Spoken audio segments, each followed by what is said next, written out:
the teachers will want all the A students, not so? And then all the quote unquote schools that sign the Concordia will want to choose all those at the top of the list, not so? Nobody would want the children lower down. And they are gifted too. Exactly, they are gifted too. One of my students' music exam for Trinity College took 3 years to do a 1-year course for grade 1, but he got distinctions. He's now working Central Bank. Great. He was dyslexic.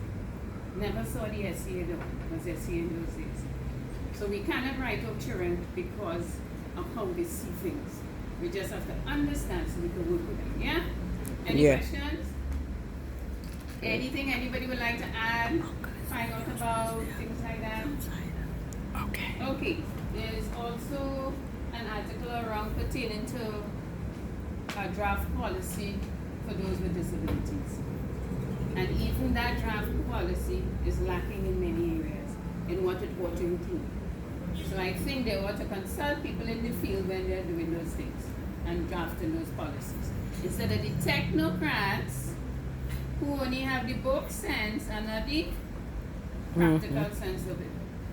Right. Another thing we have to understand, Dr. Lynch, some of you may know her, principal for Ishi's. A few years ago, we were at a principal's meeting for special schools, and she lamented the fact that every year she keeps asking the ministry, what is being done about children who have a broken arm, a broken wrist, a broken leg, in hospital, recuperated and not being taught. That is a reality. Nothing is being done, and we want to call ourselves full school.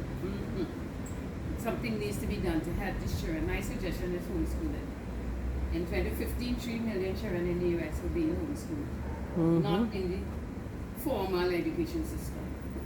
I remember Auntie was asking me, what is homeschooling? They're teaching them everything home. I said, no, homeschooling meaning not in the formal system, but you're going evening classes, you're going to the community center for classes. A member of the family may be teaching you. It's personalized like with any IEP. It's personalized, so it fits each child. But the idea is you're not in the system. So I said, that's a good one for bullies, don't you think? Yes, if the bully, they put them on suspension, they go back to the school. Nobody wants them there. Homeschooling. Like the parents didn't do. They created it. Yeah? So there are solutions out there. That's It's good. just if they will listen to those who are in the field. Any questions? Yes. No, there isn't. Like the social skills of the child not being developed. There are other ways that a child can learn social skills other than school. Because sometimes the school is a negative social skill they're learning. And we want positive social skills. So there are youth groups and clubs that they could join. They could start a sport. They would meet other children and learn social skills in that regard. But the government cannot tell you that you have to send your child to school. As long as you're teaching your child is learning, what they ought to do is formalize it so that there's a standard across the board. Some of the states did that. They did a booklet. Each state, like Texas, is a little different to New York and so on. But they did a booklet on what it require for each age group. They have a curriculum for They have them. a curriculum. There's one called K through 12. Right, that's correct. Yeah, K-12. K-12, yeah. K-12. So that curriculum, you know, as a parent, as a family, this is what you have to meet for that state. And as long as you're working on it and you keep your records and you check your records and that's it.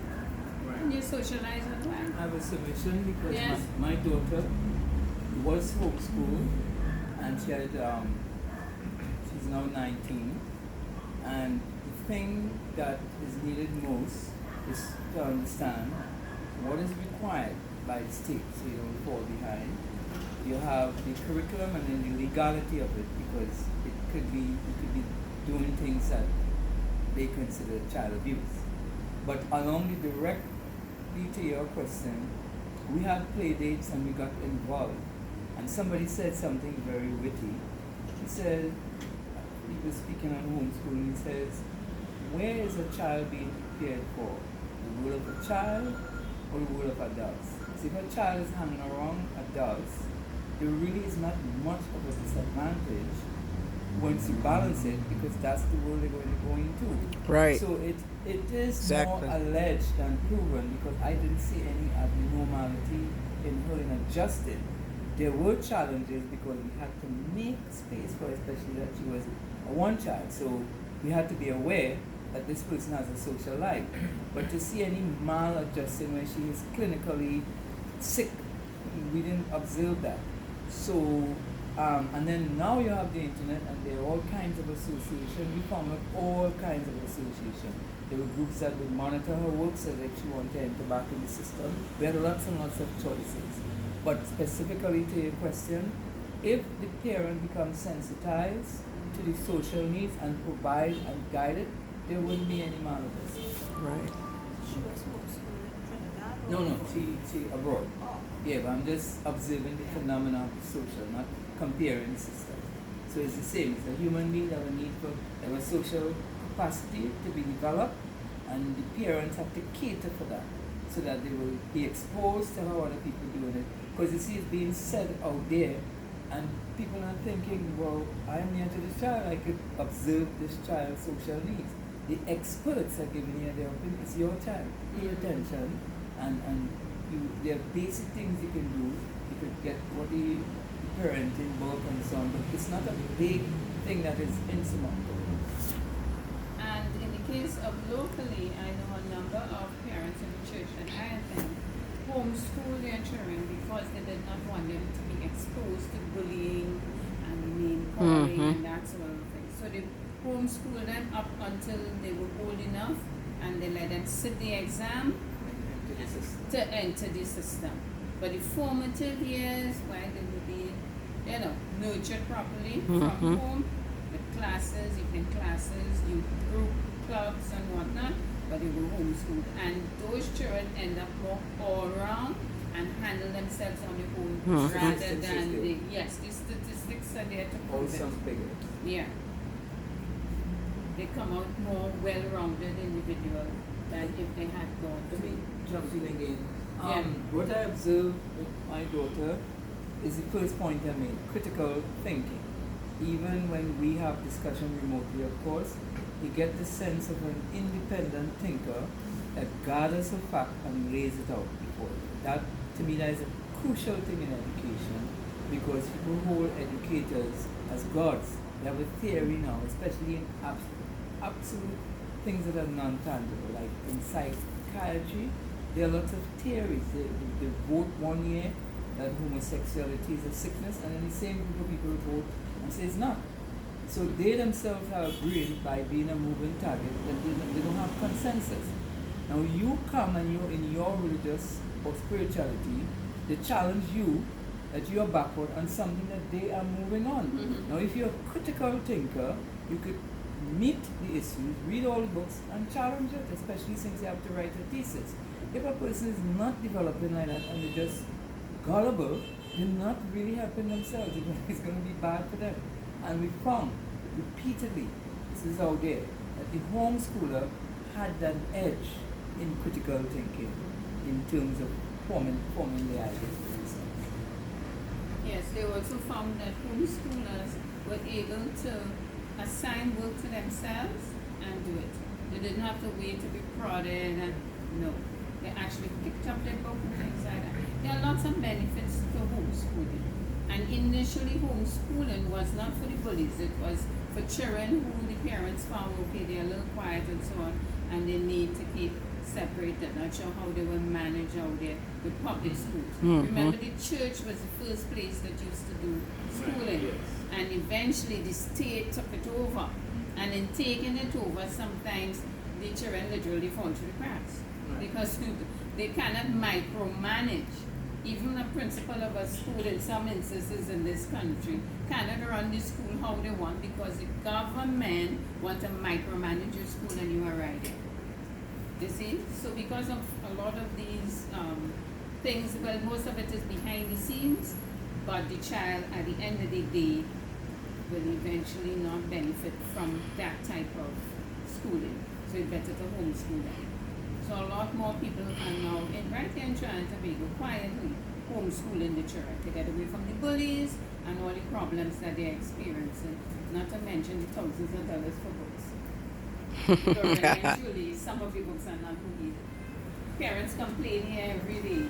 They bought books, use one page, they bring it for me. I said, okay, thank you. Any questions, comments? Yes, Mr. Mundy. I just want to share with you an experience, my experience. I would have gone to Teachers College in 1994 to 1996. Smack in the middle of college, my eyesight deteriorated rapidly. I would have been doing my exams and so on, just like everybody else. I remember the maths lecturer would have been giving me like 40%. She would mark note of what I did. And one day she decided to sit with me. That was just before semi-final exams. And she started writing on paper to get an sense of how size of print that I would have been able to see, and how dark I needed it to be. Okay? And for that semi-final exam, well, they didn't do it the way how it was supposed to be done. They just blew up the paper. It was sort of faded, and they had like about 6 pages. So I have this big paper in front of me, and I had to read or everything grown up, very large, and they gave me extra time and the large print. After that exam, she came back to me. She said, but Derek, I didn't know you could have do math so good.